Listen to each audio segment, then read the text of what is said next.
자, 오늘 우리 하나님 말씀 같이 볼까요? 요엘, 구약 성경 요엘입니다.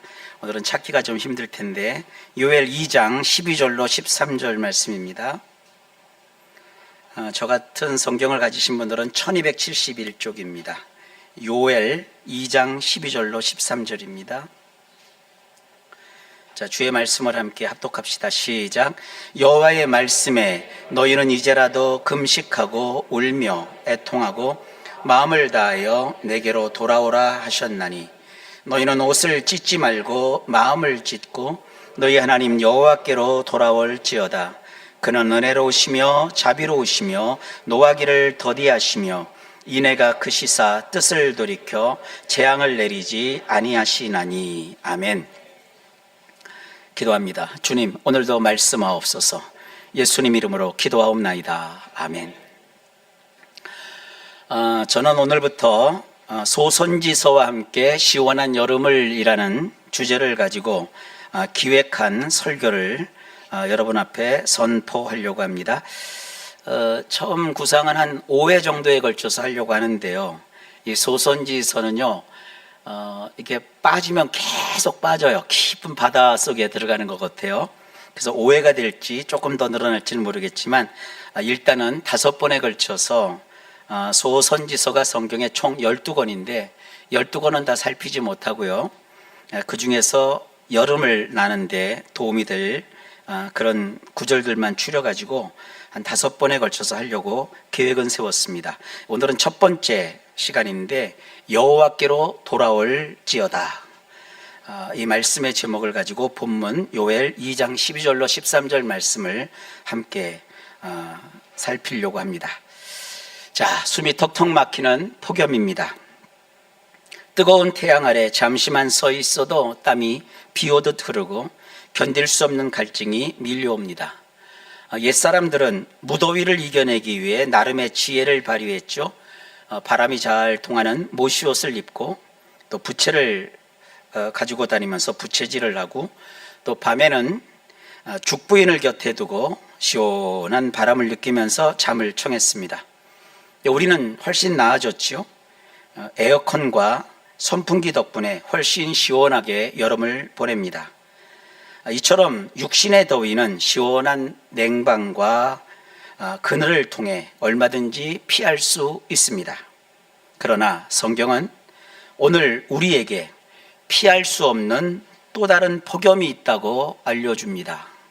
한여름 무더위보다 훨씬 더 뜨겁고 치명적인 영혼의 폭염에 대해서 경고합니다. 한번 상상을 해볼까요? 최고급 목재와 대리석, 화려한 샹들리에로 웅장하게 꾸며진 대저택을 한번 떠올려 보십시오. 겉으로 보기에는 흠잡을 데 없이 완벽합니다. 집주인은 시원한 에어컨 바람을 맞으며 푹신한 소파에 기대서 내 집은 정말 쾌적하고 안전하고 평안하다, 천국이 따로 없다 굳게 믿고 있습니다. 자신이 가장 안전하다고 믿는 참으로 평화로운 풍경입니다. 그러나 눈에 보이지 않는 화려한 벽 안쪽의 현실은 전혀 다릅니다. 수만 마리에 육박하는 흰 개미 떼가 집을 떠받치고 있는 목재로 된 핵심 기둥들을 끊임없이 갉아먹고 있습니다. 속은 이미 텅 비어 언제 와르르 무너져 내려도 전혀 이상하지 않은 아찔하고 위험한 상황입니다. 자신이 가장 안전하다고 믿는 그 순간이 사실은 가장 취약하고 위험한 순간이라는 끔찍한 역설입니다. 자, 오늘 우리가 처한 신앙의 현주소를 가만히 살펴보면 바로 이 웅장한 대저택의 모습과 비슷합니다. 되게 잘 갖춰진 예배당, 가로 열고, 우리도 역시 그렇게 될 건데 가로 닫고, 또 힘차게 울려 퍼지는 찬양, 가로 열고, 우린 지금 그렇게 하고 있고 가로 닫고, 바쁘게 돌아가는 각종 봉사와 사역들, 가로 열고, 점점 더 바빠질 것이고 가로 닫고 이렇게 세우려고 우리 노력을 합니다. 그러는 가운데 우리는 속에서 생각하지요. 내 영혼이 이제 안전하다. 근데 그게 사실은 착각이에요.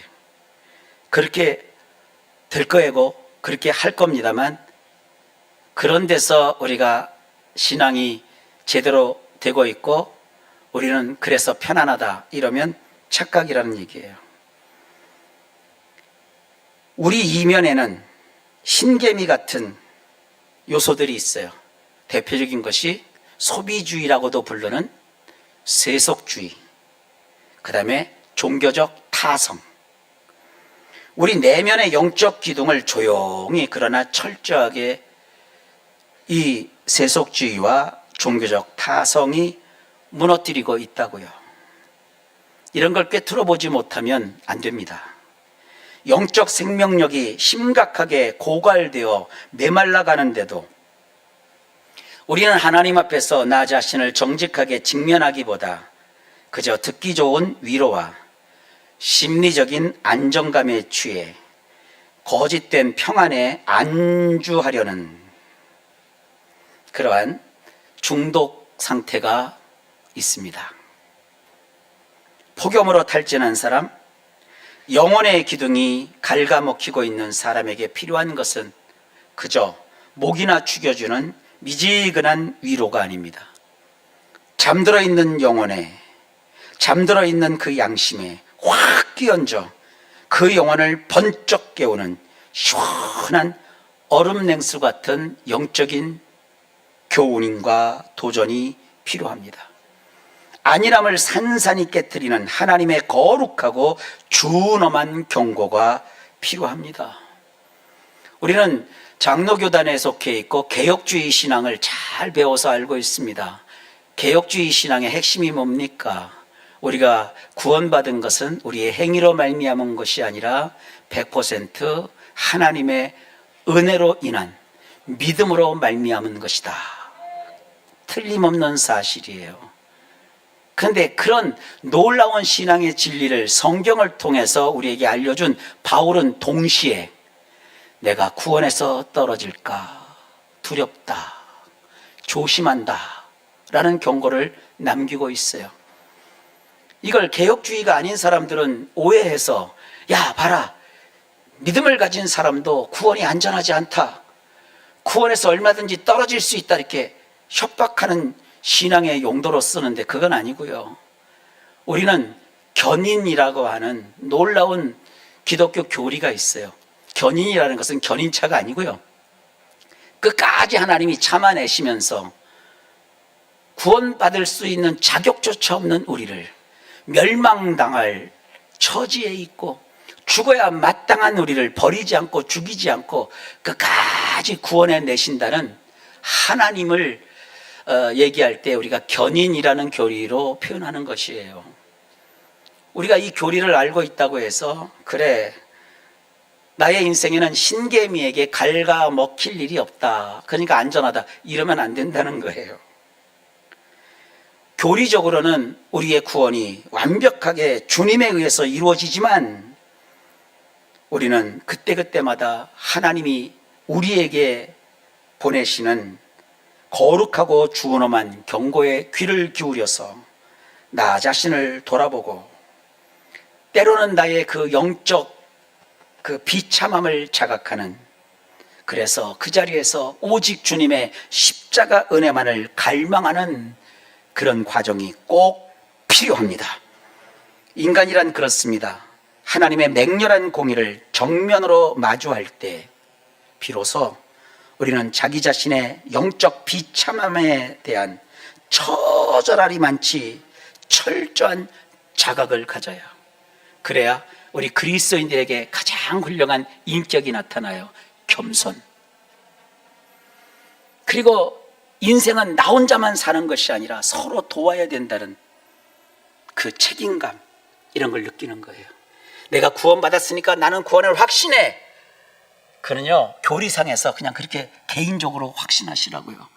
그러나 삶을 살아가는 태도에 있어서는 하나님의 거룩함 앞에 서서 늘 우리 자신을 낮추고 하나님의 뜻이 어디에 있는지, 비록 내가 용서받은 사람이지만 죄인이라는 사실을 깨닫고 비참한 인간의 그 영적 비참함을 처절하게 느끼면서 순간순간마다 주님 없으면 나는 호흡조차 불가능한 자입니다. 주님의 십자가의 은혜가 오늘도 필요합니다. 이런 자세로 꼭 살아가는 우리 모든 성도님들 되시길 주의 이름으로 먼저 부탁합니다. 바로 그 거룩한 경고의 나팔이자 영혼의 얼음 냉수가 소선지서에 담겨 있습니다. 우리가 소선지서 그러니까 이게 뭐 작다, 하찮다 이렇게 여길 수 있어요. 근데 성경에 보면 대선지서가 있고 소선지서가 있어요. 이건 그냥 성경의 분량의 내용의 분량에 의해서 분류한 것뿐이에요. 5권의 대선지서가 있고 12권의 소선지서가 있는데, 이 소선지서라는 것은 분량이 짧다라는 뜻이지 결코 내용이 가볍다는 것이 아니에요. 하나님의 말씀은 단 한 구절 한마디라도 가벼운 것이 없어요.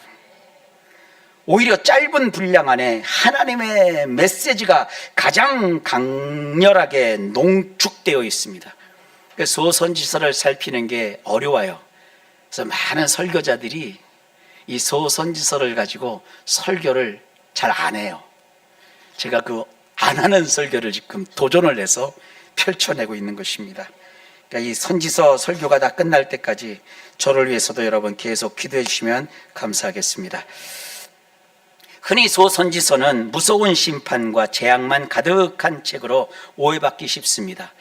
목사님이 오늘부터 소선지서를 한다고 그러니까 내가 성경에 저 소선지서를 좀 읽어보기 시작하지. 첫 장 읽고 나서는 탁 덮어버린다고요. 무서운 얘기가 장난이 아니에요. 무시무시한 얘기들이 거기 있다고요. 그러니까 오해한다고요. 하지만 성경 전체를 관통하는 그 우리가 낀 안경이 있어요. 그 안경을 우리는 구속사의 안경이라고 해요.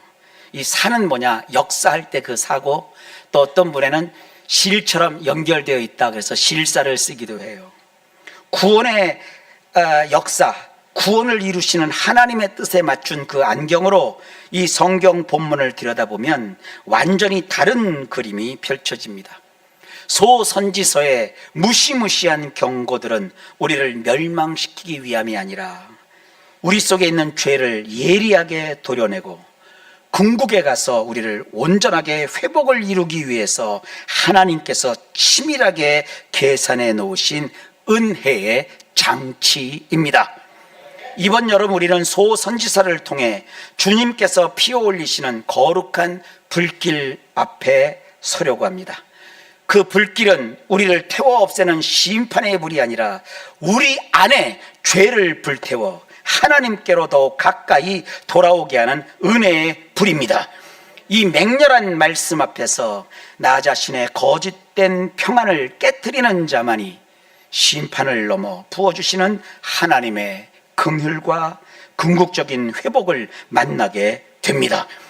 영혼의 기둥을 갉아먹는 거짓된 평안에 돌이켜 참된 소망의 자리로 나아가는 이 거룩한 여정을 이제 시작해 보려고 합니다. 이 거룩한 여정, 그 첫문을 여는 선지자가 바로 요엘입니다. 요엘서의 시작은 당시로서는 굉장히 파격적인 형식을 취합니다. 요엘 1장 1절에 이렇게 기록합니다. 부두엘의 아들 요엘에게 임한 여호와의 말씀이라. 여러분, 고대 근동의 예언서나 공식 문서들은 이렇게 시작하지 않아요. 보통 유다왕 아무개 시대에 왕부터 밝혀요. 시대부터 밝혀요. 그래야 권위가 있는 거거든요. 통치자의 이름을 명시해서 시대적 배경과 권위를 밝히는 것이 당연한 예언서, 선지서의 양식이거든요. 그러나 특이하게도 요엘은 왕의 이름을 의도적으로 침묵하며 철저하게 삭제해버립니다. 왜 그럴까요? 여기에 깊은 뜻이 있습니다. 이것은 다가올 거대한 하나님의 심판 앞에서는 이 땅의 최고 권력자인 왕이나 그 시대에 화려한 인간들이 세운 업적 따위는 아무런 의미가 없다는 무언의 항의이자 강렬한 선언입니다. 요엘서에서 의도적으로 왕의 이름을 드러내지 않고 지운 이유가 무엇일까요? 이 말씀의 발신자는 땅의 왕이 아니라 우주를 다스리시는 절대 주권자 하나님 한 분뿐이시라는 점을 강조하기 위해서입니다. 우리가 가져야 될 태도가 무엇인지 분명해집니다. 우리는 왕의 이름 뒤에 숨지 말고 누구나 직분과 지위와 그리고 자기의 신분이라는 그 직분이라는 계급장을 다 떼어놓고 하나님 앞에 선 단독자로서 이 진실과 정면으로 마주해야 합니다. 본문은 왕의 이름을 밝히지 않지만 사실 역사적 정황을 맞춰보면 이 예언은 남유다 요아스 왕 시대에 선포된 것으로 분석하는 것이 유력합니다. 요아스가 누굽니까? 유다 그 역사에 보면 그 여왕이 한 사람이 있어요. 아달랴라고 하는 아주 나쁜 여왕이 있어요. 그 여왕이 누구 딸이냐면 북왕조 그 악녀 중에 악녀 이세벨의 딸이에요. 그 얼마나 악한 여왕이었는지 몰라요. 그 틈바구니에서 요아스가 살아남습니다. 요아스는 무너진 성전을 화려하게 수리하고 그동안 끊어졌던 여호와를 향한 제사를 회복한 왕입니다. 그래서 성경 공부 교재에 보면 이 요아스를 유다의 왕들 중에 선한 왕으로 분류해 놓습니다. 그 성경에 선한 왕이라고 해서 끝까지 선한 왕은 없어요. 인간 가운데 선한 왕은 한 명도 없어요. 다윗도 그랬잖아요. 겉으로 보기에는 매일 번제와 소제를 드렸고 종교적 부흥기, 쉽게 말해서 종교적 르네상스가 온 것처럼 그 당시의 신앙심이 최상위권인 듯 보입니다. 그러나 역대하 24장의 기록을 통해 그 시대의 이면을 들여다보면 하나님께서 보신 요아스 통치 시대의 실체는 참혹했습니다. 역대하 24장 18절로 19절에 이렇게 기록하고 있어요. 그의 조상들의 하나님 여호와의 전을 버리고 아세라 목상과 우상을 섬겼으므로 그 죄로 말미암아 진노가 유다와 예루살렘에 임하니라. 선지자들이 그들에게 경고하였으나 듣지 아니하니라. 요아스가 그토록 신앙에 열심을 냈던 것은요, 그가 신앙이 좋아서가 아니었어요. 자신을 왕으로 세워주고 영적 멘토 역할을 했던 여호야다라는 대제사장이 살아있을 때뿐이었습니다. 여호야다가 세상을 떠나자마자 왕과 백성들은 기다렸다는 듯이 하나님의 성전을 버리고 아세라 같은 이방 우상들에게 달려갔습니다. 저는 아세라 목상이라고 불리는 우상이 어마어마하게 큰 줄 알았어요. 영국 박물관에 가보니까요, 이 바알을 뜻하는 그 아세라 목상, 또 바알 신을 상징하는 우상이요, 거짓말 안 보태고요, 성냥갑 반만 해요. 라이터 반 토막밖에 안 해요, 크기가. 근데 이 온 우주를 창조한 하나님은 버리고 눈에 보이는 요만한 새까맣게 생겼어요. 그거에다가 빌었어요. 그래서 제가 생각할 때, 아, 저거는 주머니에 쏙 들어가게 만들었나 싶었는데 그게 아니에요. 우상은요, 사람이 소지하고 다니면 안 된대요. 조그만 코딱지만한 그 우상을 세워놓고 그 앞에서 복을 주소서, 농사를 잘 짓게 하소서 고짓거리를 하고 있는 거예요. 어느 때? 요아스 시대에. 이것은 마치 엄격한 헬스 트레이너의 감시 아래서 PT를 받을 때 그렇잖아요. 억지로 훈련과 식단을 하면서 닭가슴살도 잘 먹고 음식도 막 다이어트 하면서 열심히 몸 관리를 하다가 이제 트레이너와 계약이 끝나서 트레이너가 사라지면 곧바로 소파에 누워 몸에 해로운 음식을 폭식하는 것과 똑같은 이치입니다.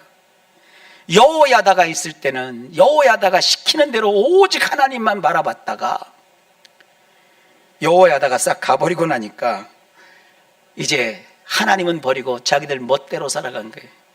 저는 이 설교 준비하면서도 지금 너무너무 가슴을 치고 울었어요. 혹시 우리 성도님들 죄가 없으면 하나님은 잘 믿을까? 그런 생각이 드는 거예요. 여러분, 목사가 있든 없든 우리가 하나님을 믿는 것은 진실해야 돼요. 여호야다가 있든 없든 요아스는 정말 하나님을 사랑했어야 돼요. 애초에 요아스의 내면에는 하나님을 향한 근본적인 어떠한 신앙적 체질의 변화도 없었고 하나님을 향한 진실한 의지가 하나도 없었던 거예요. 요아스와 그 사람들은요, 성전 건물이라는 외형을 수리하는 퍼포먼스에는 만족했습니다. 하지만 정작 그 성전의 진짜 주인이신 하나님을 향한 경외심이나 인격적인 관계는 텅 비어 있었어요. 그저 누군가의 시선이나 시대적 분위기에 편승한 껍데기일 뿐 종교적 습관이었습니다. 여러분, 예수 믿는 거 종교적 습관으로 믿으시면 안 돼요. 하나님께서 이 위선적인 평안을 깨우시려 여러 선지자를 또 보냅니다. 끊임없이 보내셔서 경고하셨어요. 그런데 그들은 귓등으로도 듣지 않고 끝내 말씀을 묵살했어요. 급기야 바른 말을 전하던 그 당시에 스가랴 선지자가 있었거든요. 그 스가랴 선지자들을 이들이 어떻게 했는지 아십니까? 그것도 성전 뜰 한복판에서 돌로 쳐 죽이는 참혹하고 끔찍한 짓까지 저지르고 말았어요. 이렇게 계속되는 경고 신호를 스스로 묵살해버린 그들을 향해 하나님은 이제 특단의 조치를 취하십니다. 현실의 고통이라는 메가폰을 들어 철저한 심판의 말씀을 시작하십니다. 그게 요엘 1장 4절입니다. 거기에 이런 말이 있어요. 팥중이가 남긴 것을 메뚜기가 먹고 메뚜기가 남긴 것을 느치가 먹고 느치가 남긴 것을 황충이 먹었도다. 곤충이 4마리가 나와요. 그랬더니 또 성경을 조금 공부한답시고 팥중이가 어떤 건지 메뚜기가 어떤 건지 느치가 어떤 건지 막 찾고 다녀요. 그거 아니에요. 여기에 등장하는 4종류의 곤충은 오늘날 우리가 뭔지도 몰라요. 그게 그 곤충이 뭔지. 이 4종류의 곤충은 고대 농경사회라는 배경과 시브리어 원어를 겹쳐서 볼 때 단순한 재해나 재앙을 넘어서 소름 돋을 정도의 철저한 심판의 원리와 구조를 생생하게 보여줍니다. 이 팥중이라고 번역한 이 단어는요, 갉아먹고 잘라버리는 그런 벌레를 뜻해요. 메뚜기라고 번역한 이 단어는요, 때를 지어서 덮치는 벌레들을 뜻해요. 느치라고 번역한 이 단어는요, 남은 즙까지 핥아먹는 벌레를 뜻해요. 황충이라고 번역한 이 단어는요, 남은 뿌리까지 완전히 파괴하고 갈아 엎어버리는 것을 뜻해요. 그러니까 한 무리가 지나가 잎을 갉아 먹으면 이어서 다음 곤충 무리가 덮쳐서 남은 줄기를 다 핥아 먹은 뒤 맨 마지막에 남은 그 벌레가 뿌리마저 파괴해버린다는 뜻이에요. 거짓된 희망이라도 주어서 얄팍한 위로를 주는 것조차 허락하지 않은 완벽한 초토화 재앙입니다. 농부들이 오랜 세월 땀 흘려 가꾼 삶의 터전은 문자 그대로 죄다 증발하여 한순간에 황폐한 들판으로 변해버렸습니다. 여호와의 성전이 있고 번제와 소제가 드려지는 그 땅에 말이죠. 이게 말이 됩니까? 그렇다면 여러분, 이런 생각 들지 않습니까? 아무리 하나님의 백성들이 위선적이었다고 해도 당장 굶어 죽게 만드는 이토록 가혹한 처사가 어떻게 궁극적인 회복을 위한 하나님이 마련한 은혜의 장치가 될 수 있단 말입니까? 이 메뚜기 재앙이 가져온 가장 치명적이고 중요한 결과를 보면 이해가 되실 거예요. 들판이 초토화되면서 사람들이 먹을 양식만 떨어진 게 아니었어요. 급기야 성전에 바칠 곡식과 포도주마저 완전히 끊어지고 말았어요. 성전에서 곡식을 바치는 제사를 소제라고 합니다. 포도주도 드렸나요? 예. 포도주는 하나님께 드리는 제사의 가장 마무리 단계에 부어서 드리는 제물이거든요. 포도주를 드렸는데 그걸 전제 혹은 존제라고 번역했었어요. 그러니까 예배에 시작을 했으면 예배를 마감해야 되는데 마감해야 될 포도주조차 만들 수가 없어요. 완전히 끊어졌어요. 고대 이스라엘에서 하나님에 대한 제사가 멈춘다는 것은 하나님과의 단절을 의미하는 하늘이 무너지는 것과 같은 우주적인 대사건입니다. 하나님께서는 억지로 돌아가던 종교의 수레바퀴를 직접 나서서 아예 멈춰 세우신 겁니다. 백성들이 마음으로 먼저 성전의 주인을 버렸기에 하나님은 재앙을 통해서 물리적으로 재물 공급 자체를 끊으시며 그들의 가짜 제사판을 엎어버리셨어요. 어디서 많이 본 장면 아닙니까? 마치 주의 성전을 장사하는 시장판으로 만들었을 때 성육신하여 이 땅에 오신 우리 예수님이 어떻게 하셨어요? 가죽으로 채찍을 만들어 들고서 그 모든 판을 뒤엎어버리시며 채찍질을 하면서 장사하던 모든 사람들을 다 성전에서 내어 쫓으신 것처럼 거짓된 평안 속에서 마음에도 없는 재물을 바치며 스스로를 속이던 위선의 사이클을 치밀하게 하나님께서 끊어내치신 겁니다. 얼마나 무서운 일입니까? 이 메뚜기 재앙은 단순한 하나님의 분노의 표출이 아니었습니다. 삶의 바닥이 완전히 무너져 내리고 눈앞에 밥그릇이 날아가는 고통을 겪고 나서야 비로소 사람들은 그 헛된 자만심을 버리고 하늘을 쳐다보며 자신들의 영적 상태를 뼈저리게 직시하게 되는 그런 인간성의 특성을 가지고 있습니다. 그래서 그것을 시범 케이스로 보이신 거예요. 하나님의 뜻은 심판 자체에 목적이 있는 것이 아니라 그 심판을 통해 돌아올 기회를 주시려고 했던 하나님의 의도가 담겨 있는 겁니다.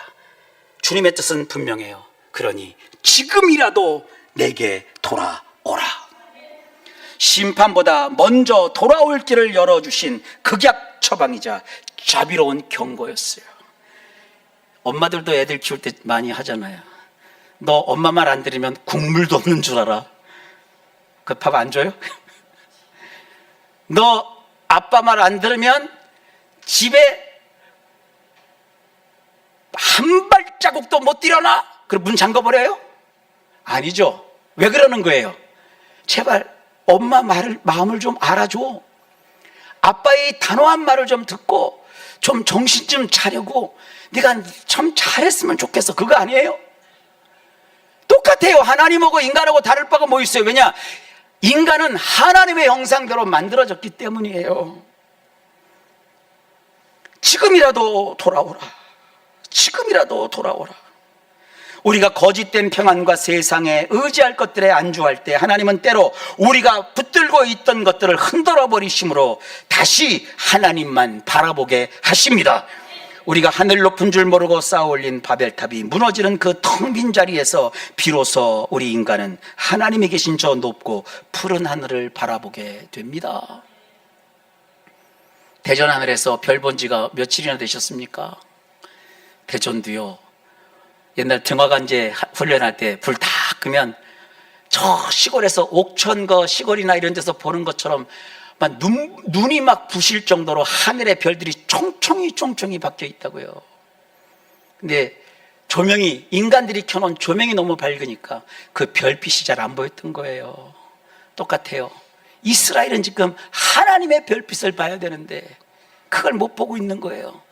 그러니까 그들 것을 싹 다 거둬가 버리시는 거예요. 그래서 하나님만 바라보게 하신 거예요. 모든 것이 초토화된 텅 빈 들판 앞에서 백성들은 메뚜기 떼가 휩쓸고 간 흔적을 바라보며 잃어버린 곡식과 포도나무를 생각하며 깊은 절망에 빠졌습니다. 그러나 요엘은 그들의 시선을 눈앞의 재앙에서 더 크고 본질적인 현실로 단호하게 돌려 세우십니다. 요엘 1장 15절입니다. 슬프다 그날이요 여호와의 날이 가까웠나니 곧 멸망같이 적는 자에게로부터 이르리로다. 백성들의 눈에는 내 재산을 갉아먹은 메뚜기만 보였습니다. 하지만 요엘은 메뚜기 너머를 바라보라고 외칩니다. 지금 겪고 있는 재앙이 끝이 아니라는 말입니다. 이것은 마치 저 멀리 해변가로 모든 것을 다 집어삼킬 거대한 쓰나미가 몰려오고 있는데 사람들은 장맛비에 바다에 떠내려간 자기 곡식단 하나만 딱 붙들고 아이고 내 돈, 아이고 내 재산하며 통곡하고 있는 것과 같은 장면이에요. 작은 손실에는 마음을 빼앗기면서도 정작 자신을 완전히 덮어버릴 거대한 재앙은 보지 못하는 어리석음입니다. 신앙생활 하다가도 내 뜻대로 잘 안 되고 뭔가 잃어버렸으면 하나님 나에게 어째 이러실 수가 있습니까? 내가 그동안 믿은 것이 다 헛수와 같네요. 내 잃어버린 돈, 내 잃어버린 청춘, 내 사라져버린 재산 이러고 앉아있다고요. 그리고 하나님을 떠나겠대요. 그 잘 드렸던 예배의 자리에서도 이제 멀리 떠나가고 그렇게 열심을 했던 하나님에 대한 신앙을 다 잃어버려요. 아니요, 그것은요 그냥 작은 일에 불과해요. 여호와의 날이 오고 있다고요. 잃어버린 것과는 비교할 수 없는 온 세상 모든 것이 하나님의 심판의 물길에 다 타버릴 그 날이 오고 있다고 요엘이 말하고 있는 거예요. 요엘에게 메뚜기 재앙은 끝이 아니었습니다. 장차 온 세상에 임할 궁극적인 심판, 곧 여호와의 날을 가리키는 두려운 표지판이었습니다. 그날은 전능자 곧 엘샤다이께서 역사의 심판주로 일어나서 오시는 날입니다. 생각해 보십시오. 하늘을 까맣게 뒤덮은 메뚜기 떼의 요란한 날갯짓은 단순한 자연재해나 곤충떼의 소리가 아니었습니다. 그것은 전능하신 하나님께서 심판을 위해 가까이 오고 계심을 알리는 두려운 하나님의 발자국 소리였습니다. 성경에서 여호와의 날은 흔히 할리우드 재난 영화에서 나오는 지구 멸망의 날이나 아마겟돈 같은 단순한 파멸의 이벤트가 아닙니다. 본질적으로 여호와의 날이라고 부리는 이 날은 창조주 하나님께서 하나님의 거룩함과 공의를 온 세상에 드러내기 위해 역사 속에 결정적으로 개입하시는 순간을 의미합니다. 흥미롭게도 이 여호와의 날은 성경의 역사 속에서 점진적으로 나타납니다. 구약시대에는 오늘 살펴본 메뚜기 재앙이나 외적의 침입 같은 국지적이고 부분적인 심판으로 나타납니다. 그러나 이것은 맛보기이자 일종의 예고편일 뿐입니다. 메뚜기 재앙은 신약시대로 이어지면서 인류 역사의 마지막에 있을 최후의 심판, 모든 인간이 창조주 앞에 발가벗겨진 채 서야 하는 진짜 두려운 심판의 쓰나미가 오고 있음을 경고하는 것입니다.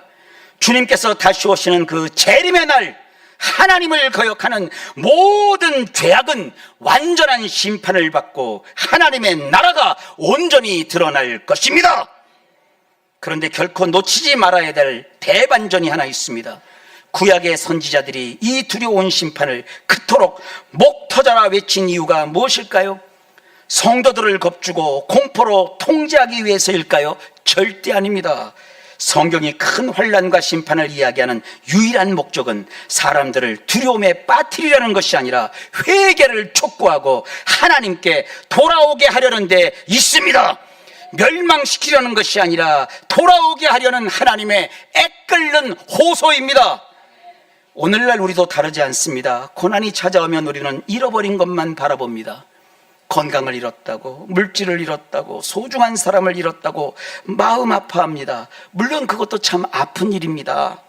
그러나 하나님께서는 그 고난을 통해 우리의 시선을 눈앞에 메뚜기 넘어 더 먼 곳으로 이끄십니다. 눈앞의 손실을 넘어 하나님과의 관계를 돌아보게 하시고 우리 영혼의 상태를 살피게 하십니다. 우리가 정말 두려워해야 될 것은 내 재산을 갉아먹는 메뚜기가 아닙니다. 재산을 잃는 것도 아닙니다. 골마터진 위선과 더러운 죄를 품은 채 거룩하신 전능자 앞에 서게 되는 일이 진짜 재앙입니다. 그러므로 성도에게 찾아오는 고난은 단순한 불행으로 끝나지 않습니다. 파멸을 예고하는 것이 아니라 살 길을 열어주기 위해 울리는 은혜로운 하나님의 경고 사이렌입니다. 다가올 여호와의 날을 준비하라는 은혜로운 부르심입니다. 하나님은 심판하시기에 앞서 먼저 깨우시고 오래 참으시며 회개의 길을 열어두십니다. 메뚜기 재앙도 우리 삶의 고난도 궁극적인 목적은 하나입니다.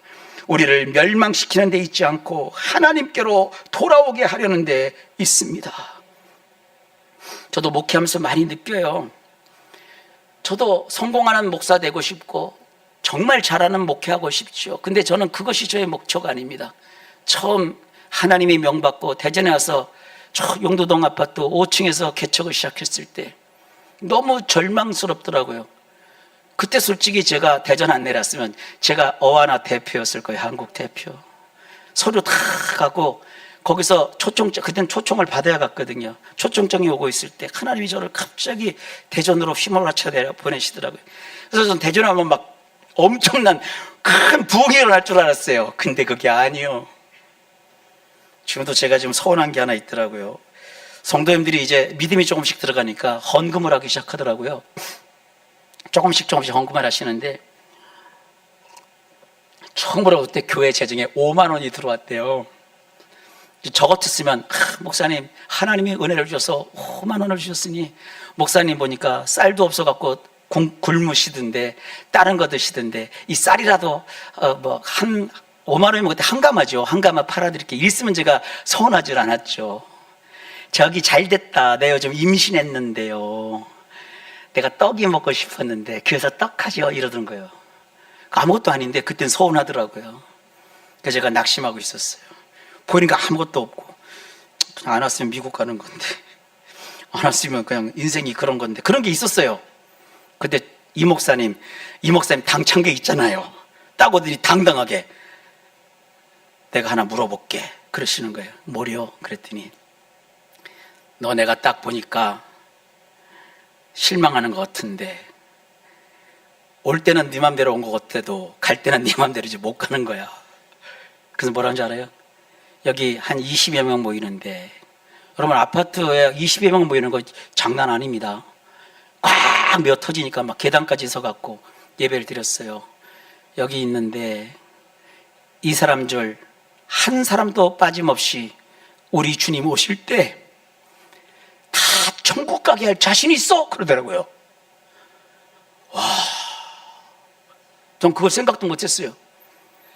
내가 사명 가지고 왔는데 교회가 어떻게 해야 사람들이 많이 모이고 어떻게 해야 내가 그게 막 생각하고 있는데 너 이 사람들 한 영혼도 놓치지 않고 다 주님 오실 때 하늘로 주님 앞에 갈 수 있게 할 자신이 있냐는 거예요. 그 자신이 어디 있어요? 그래서 목사님 그래요. 오늘부터 가서 기도해. 그래서 그때부터 우리 정 목사님은 산기도를 다니기 시작했어요. 산기도가 특별한 게 아니라 기도할 때가 부르짖어 기도할 때가 산밖에 없었고요. 산기도하고 내려오면 그 용도동 아파트가 이렇게 한동도동 세 동이 있거든요. 와서 뭐 했는 줄 아십니까? 잘 입지도 않는 양복 입고요. 아파트 1층부터 5층까지 전도지가 어디 있어요? 가서 인사하면서 예수 믿으세요. 그거부터 시작을 했어요. 그러다 보니까 오늘 여기까지 와 있더라고요. 저는 교회를 공부하면서 저 자신을 정말 치열하게 봅니다. 저는 주님 목표가 있어요. 주님 오시는 그날 여호와의 날에 여기 우리 성도님들 한 분도 빠짐없이 다 하나님 앞에 서 있는, 그래서 구원받은 하나님의 자녀가 되는 게 저의 목회의 비전이고요, 저의 사명이고요, 그 일을 위해서 지금도 매진할 거예요. 여러분, 그러므로 고난의 때일수록 원망보다 먼저 여러분 자신을 돌아보십시오. 두려움보다 먼저 하나님 앞에 무릎을 꿇읍시다. 아직 은혜의 문이 열려 있을 때 마음을 찢고 여호와께 돌아갑시다. 그것이 다가올 여호와의 날을 준비하는 가장 지혜로운 길이며 하나님께서 우리 모두에게 바라시는 믿음의 모습입니다. 1부 예배도 여기까지 했는데 2부 예배도 여기까지 해야 되겠네요. 아직 2페이지가 남았는데 어차피 제가 오늘 초반부에 얘기했죠. 길어질 수도 있다고요. 다음 시간에는 오늘 못했던 3대지부터 시작을 해서 말씀을 계속 이어나가겠습니다. 오늘 기억하십시오. 하나님의 무시무시한 심판의 경고는 우리를 쓰러뜨리거나 멸망시키려고 하는 것이 아니라 돌아오게 하려 하심이라. 멀리 가지 마시고 여호와께 돌아오십시오. 기도합시다. 하나님 감사합니다. 우리 성도님들 다 구원하시는 하나님의 그 마음을 소선지서를 통해 너무너무 애잔하게 느낍니다. 주님, 정말 우리 성도님들 주님 오시는 그 여호와의 날에 다 주님 앞에서 구원받는 하나님의 거룩한 성도의 삶을 살도록 주님 도와주시고 그런 목회할 수 있도록 오늘도 함께 주옵소서. 예수님 이름으로 기도하옵나이다. 아멘.